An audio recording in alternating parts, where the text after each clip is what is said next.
चलिए पिछले क्लास में हम लोग पढ़े थे कल प्रकाश के अपवर्तन के नियम। Excuse me sir, Amit.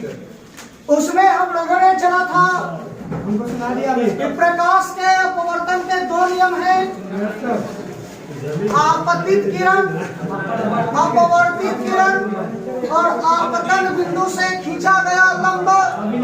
तीनों एक ही तल में होता है, पहला नियम था।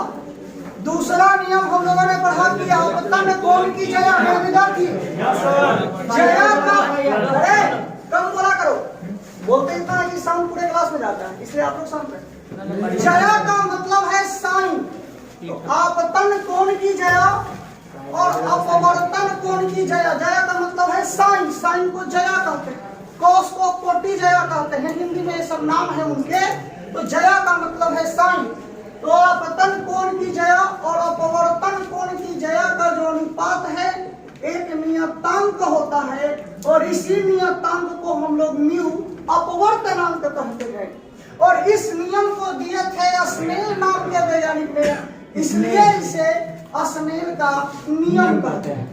हो सकता है आपको 2 नंबर में प्रश्न दे ही कि स्नेल के नियम को लिखे, तो आप बोलिएगा आपतन कोण की जया अर्थात साइन आई, अपवर्तन कोण की जया अर्थात साइन का रेशियो अनुपात एक नियतांक होता है, जिसे माध्यम का अपवर्तनांक कहते हैं, म्यू कहते हैं। इसे ही स्नेल का नियम कहते हैं। पूछ लिया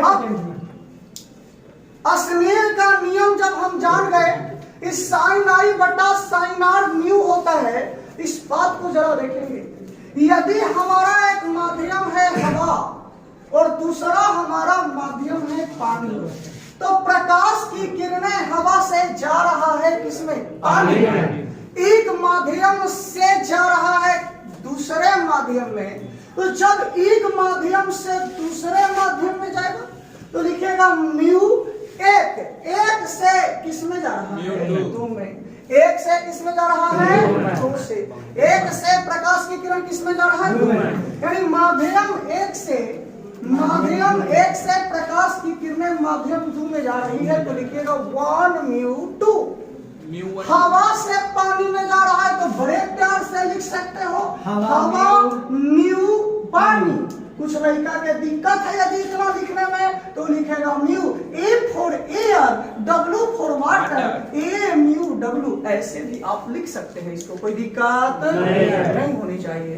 अब यहाँ से जब हम लोग आगे बढ़ेंगे तो अपवर्तनांक का डेफिनेशन हमने क्या सीखा कि आपतन कोण की जया और अपवर्तन कोण की जया का अनुपात एक नियतांक होता है, जिसे माध्यम का अपवर्तनांक कहते हैं। अब अपवर्तनांक होता है 2 प्रकार के। कितने प्रकार के? 2 प्रकार के अपवर्तनांक होते हैं। 2 प्रकार के। एक तो हमारा अपवर्तनांक, मेरे विद्यार्थी ध्यान दीजिएगा, अपवर्तनांक होता है 2 प्रकार के। एक को कहते हैं निरपेक्ष अपवर्तनांक, बात मत करे, एक को कहेंगे हम लोग निरपेक्ष अपवर्तनांक, और दूसरा हमारा कहलाता है सापेक्ष अपवर्तनांक। सापेक्ष अपवर्तनांक, ध्यान दीजिएगा, निरपेक्ष अपवर्तनांक का अर्थ क्या है, इस बात को देखेंगे। निर्वात में प्रकाश की चाल जिसे C से सूचित करते हैं, और किसी भी माध्यम में प्रकाश की चाल उसे भी से सूचित करेंगे, और जब इनका हम रेशियो लिखते हैं, अनुपात लिखते हैं, तो इससे हमें निरपेक्ष अपवर्तनांक निकल कर आता है, जिसे म्यू कहते हैं। मैंने क्या बोला? निर्वात में प्रकाश की चाल, ध्यान से समझो, निर्वात में प्रकाश की चाल, निर्वात में प्रकाश की चाल और किसी माध्यम में प्रकाश की चाल, किसी माध्यम में प्रकाश की चाल का अनुपात निरपेक्ष अपवर्तनांक कहलाता है। इसलिए म्यू बराबर फॉर्मूला हुआ C बटा V। अब पपौती याद है हमरा, एकदम पपौती है, एकरा में कोई चेंज हो रहा नहीं। पपौती माने बाप ने एकदम लिखा बोल, कोई बताओ। C का मान 3 × 10 के पावर फिक्स है कि इतना होता है। मतलब कहने का कि यदि प्रकाश की किरणें निर्वात से हवा में जाएगी तो हवा का चाल, यदि प्रकाश की किरणें निर्वात से कांच में जाएगी तो नीचे कांच का प्रकाश की चाल, यदि प्रकाश की किरणें हीरा में जाएगी तो हीरा में प्रकाश की चाल को लेकर चलेंगे। इसको कहते हैं हम लोग क्या, निरपेक्ष अपवर्तनांक। अब आप देखो मेरे प्यारे कि निर्वात में प्रकाश की चाल, माध्यम में प्रकाश की चाल, दोनों चाले चाल है। और जब दोनों चाले चाल है तब इनका मात्रक कट न जाएगा जी। इहो मीटर पर सेकंड, इहो मीटर पर सेकंड, तो मीटर पर सेकंड से मीटर पर सेकंड कट गया। इसीलिए अपवर्तनांक का कोई मात्रक नहीं होता, और जिस भौतिक राशि का कोई मात्रक नहीं होता उसका कोई बीमा भी नहीं होता। अर्थात हम बोल सकते हैं कि अपवर्तनांक बिना मात्रक का और बिना बीमा वाला भौतिक राशि है। बीमाहीन मात्रकहीन भौतिक राशि है कौन, अपवर्तनांक। अपवर्तनांक कितने प्रकार के होते हैं, दो। एक को कहते हैं निरपेक्ष अपवर्तनांक और दूसरे को कहते हैं, तो जल्दी से अपवर्तनांक लिख के, अच्छा आप लोग को स्नेल का नियम लिखना था ना, नीचे लिख दो जहां आप लिख के छोड़े हो कल वाले क्लास में। स्नेल का नियम नहीं लिखाए थे आप, जहां लिख के छोड़े हो ना, साइन आई बटे साइन आर बराबर म्यू, वहां लिख दो। इसे ही स्नेल का नियम कहते हैं। जहां लिख के छोड़े हैं उसके नीचे लिख दीजिए, इसे ही स्नेल का नियम कहते हैं। साइन आई बटे साइन आर बराबर म्यू, और नीचे लिखिए इसे ही, हाँ ठीक है, इसे ही स्नेल का नियम कहते हैं। कह दिए, चलिए अब लिखिएगा अपवर्तनांक। अपवर्तनांक तेजी में कलम चलाओ जरा, ना ऊपर टिप्पणा के पगला कहीं। देखो अपवर्तनांक लिखेंगे आपतन कोण की जया, आपतन कोण की जया, कमा कमा अपवर्तन कोण की जया, अपवर्तन कोण की जया का अनुपात एक नियतांक होता है, एक नियतांक होता है जिसे माध्यम का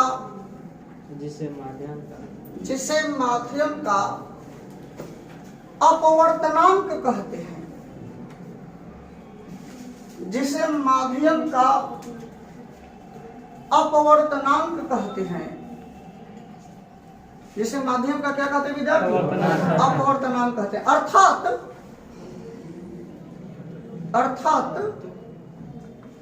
अर्थात स्नेल के नियम से दिख रहा है जी, स्नेल के नियम से इसी में साइन, हाँ जी, आई बटा साइन आर, साइन आई बटा साइन आर बराबर म्यू। यहाँ 1 2 लिखना, इसको फिर समझाते हैं हम। 1 2 म्यू, जय बोल रहे हैं, लिखिए पहले। म्यू आगे 1 पीछे 2 बराबर mu 2 by mu 1, mu 2 by mu 1, mu 2 by mu 1। इसको एक लाइन और बढ़ाएंगे मेरे विद्यार्थी तो क्या हो जाएगा, म्यू 1 साइन आई बराबर mu 2 sine r, mu 1 sine i बराबर म्यू 2 साइन आर।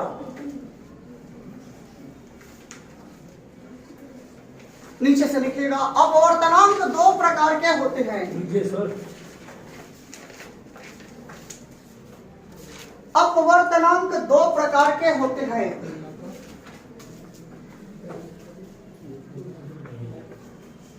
अपवर्तनांक सर। अपवर्तनांक दो प्रकार के होते हैं। पहला निरपेक्ष अपवर्तनांक, निरपेक्ष अपवर्तनांक। दूसरा सापेक्ष अपवर्तनांक। दूसरा सापेक्ष अपवर्तनांक। अब निरपेक्ष अपवर्तनांक लिख के दोस्तों, निरपेक्ष अपवर्तनांक, निरपेक्ष अपवर्तनांक एब्सोल्यूट, इंग्लिश में कहते हैं sir. Absolute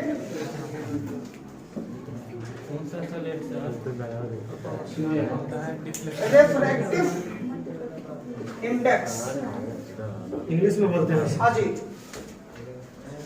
absolute refractive index. बड़का ना पसंद कर तो छोटा सा कौन चलेगा। निरपेक्ष अपवर्तनांक लिखेगा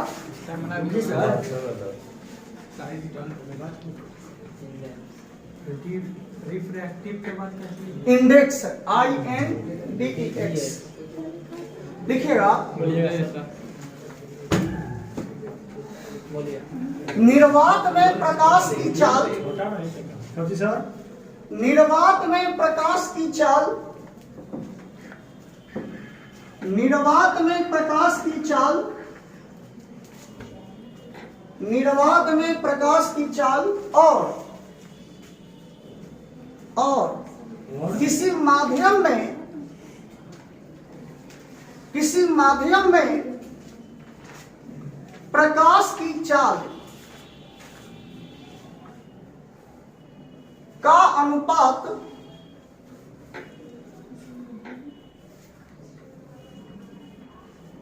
किसी माध्यम में प्रकाश की चाल का अनुपात निरपेक्ष अपवर्तनांक कहलाता है। निरपेक्ष अपवर्तनांक कहलाता है।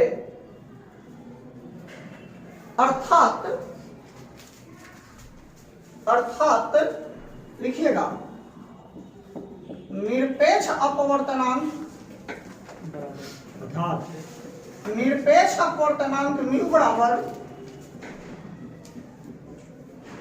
C बटा भी कोष्ठक में निर्वात में प्रकाश की चाल किसी माध्यम में प्रकाश बटा किसी माध्यम में प्रकाश की चाल।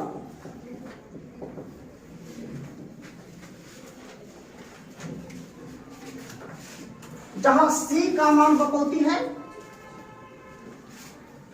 जहां C बराबर 3 गुणे 10 के पावर 8 मीटर पर सेकेंड। C का मान 3 गुना 10 के पावर 8 मीटर पर सेकेंड।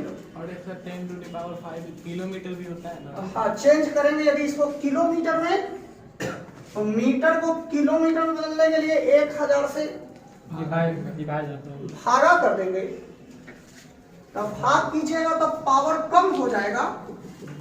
3 गुने 10 के पावर 5 किलोमीटर पर सेकेंड। इसी को कहते हैं बड़े प्यार से 3 लाख किलोमीटर पर सेकेंड। भैया क्वेश्चन में देखेंगे वैक्यूम था, वैक्यूम को ही हिंदी में निर्वात कहते हैं। उसमें प्रकाश की हवा से ज्यादा जाती है। हाँ, हर चीज से ज्यादा, इससे ज्यादा प्रकाश की चाल अभी संभव, किसी भी वस्तु की चाल निर्वात में प्रकाश की चाल से ज्यादा अभी भी संभव ही नहीं हो सका है। पूरे ब्रह्मांड की बात है। प्रकाश से ज्यादा स्पीड, प्रकाश के चाल निर्वात में जो है उससे ज्यादा अभी तक संभव नहीं है। अभी तुरंत जब मॉडर्न फिजिक्स पढ़ाएंगे तो आइंस्टीन ने की जो उत्पत्ति 1905 में आई, इसी आधार पर आया है। हाँ, इसी पे आया है। तो उसको हम डिवाइड करेंगे, बताएंगे क्या कि द्रव्यमान और ऊर्जा के बीच का क्या रिलेशन है, और तब जा करके मॉडर्न फिजिक्स का हम लोग की उत्पत्ति आएगी और तब मजा आएगा पढ़ने में। फिलहाल अभी तक 2 फार्मूला देखे हम लोग, ध्यान दो, मोबाइल बंद करो। अभी तक दो फॉर्मूला पढ़े, निरपेक्ष अपवर्तनांक म्यू बराबर सी बटा वी। इस बात का अर्थ है कि प्रकाश की चाल निर्वात से कहीं जाएगा, किसी भी माध्यम में जाएगा। और दूसरा पढ़े साइन आई बटा साइन आर बराबर म्यू टू बटा म्यू वन। बोलो ना जी, यानी प्रकाश एक माध्यम से दूसरे माध्यम में जाएगा। ठीक है, ऐसे लिख सकते हैं ना, म्यू बराबर सी बराबर ऊपर जाकर म्यू भी, सी बराबर म्यू भी, ऊपर जाकर नहीं तो माइनस भी नहीं लिख सकता है। माइनस सी के पावर विभाजन म्यू बराबर सी इंटू वी के पावर माइनस वन, ऐसा लिख सकते हैं। चलिए लिखेंगे, प्रश्न लिखिए पहले। सापेक्ष अपवर्तनांक नहीं बताइएगा। अरे प्रश्न लिखे, निरपेक्ष पहले क्लियर कर लेते हैं, तब आएंगे सापेक्ष में, समझ आएगा। हाँ, मौजूद तो उठाना है, लिखेंगे, पढ़ाई का लिखा जाए, लिखेंगे प्रकाश किरण, प्रश्न न्यूमेरिकल चले। प्रकाश किरण हवा से कांच में प्रवेश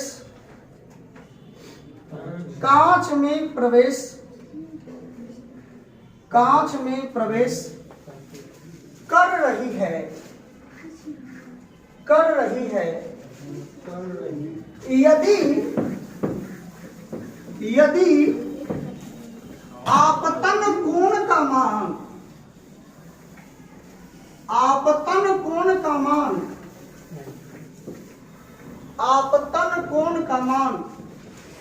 45 डिग्री है,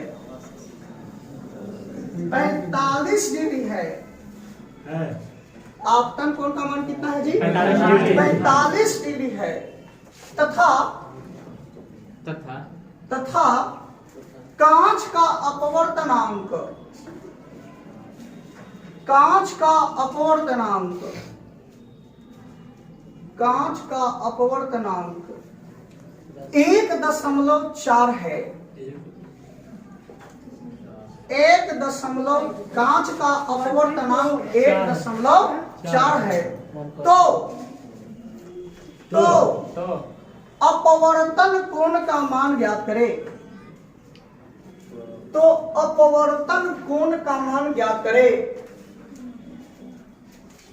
अपवर्तन कोण का मान ज्ञात करें। मेरे विद्यार्थी, पहले मैं बना लेता हूं, आपको एक समझा देता हूं, फिर एक क्वेश्चन आपको देंगे बनाने को, तो आप बनाइएगा। प्रकाश की किरणें कहां से कहां जा रही है? हवा से कांच में जा रहा है। देखो, हवा का अपवर्तनांक 1 होता है। हवा का अपवर्तनांक कितना होता है जी? और कांच का अपवर्तनांक प्रश्न में दिया हुआ है कितना? 1.4 ना। प्रश्न बनाने का, न्यूमेरिकल बनाने का सबसे अच्छा तरीका क्या गिवन है, इस बात को लिखेंगे ना जी। क्या गिवन है, इस बात को लिखेंगे। ध्यान देंगे मेरे विद्यार्थी जी।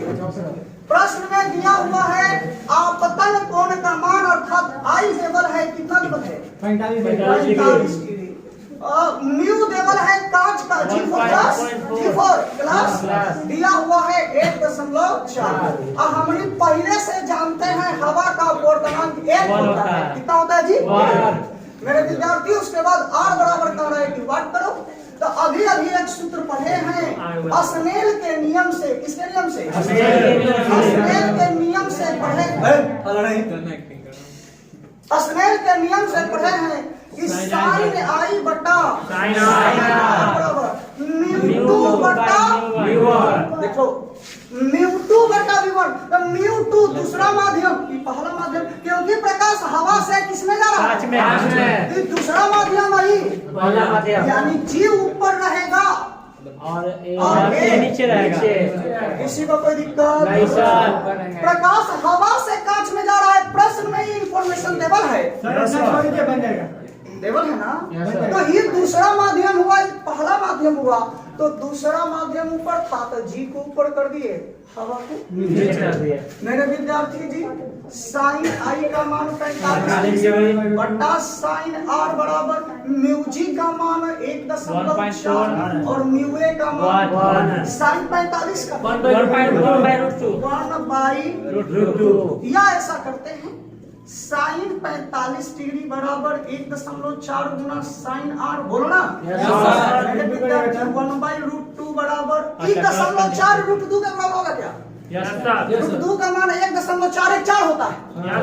√2 का मान 1.414, तो यहाँ √2 लिख सकते हैं प्यार से। अरे अर्जुन सर कहो चाहे हमारा मास्टर साहब कहो, क्या बात हुआ? अभी हम है √2 का मान 1.4, अभी √2 गुना में तो है ना आके 1/√2 गुना 1/√2 बराबर साइन आर हुआ क्या?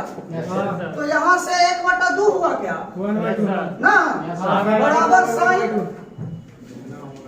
बोलो ना। अब आर निकालना है हम लोगों को, तो साइन इनवर्स 1/2 होंगे, बोलता नहीं है। अच्छा साइन कितना डिग्री का मान है? 30। सही बात, हम लिख सकते हैं कि बराबर कितना डिग्री? साइन 30 का मान 1/2, साइन 45 का मान 1/2, साइन 60 का मान √2। बोलो ठीक है।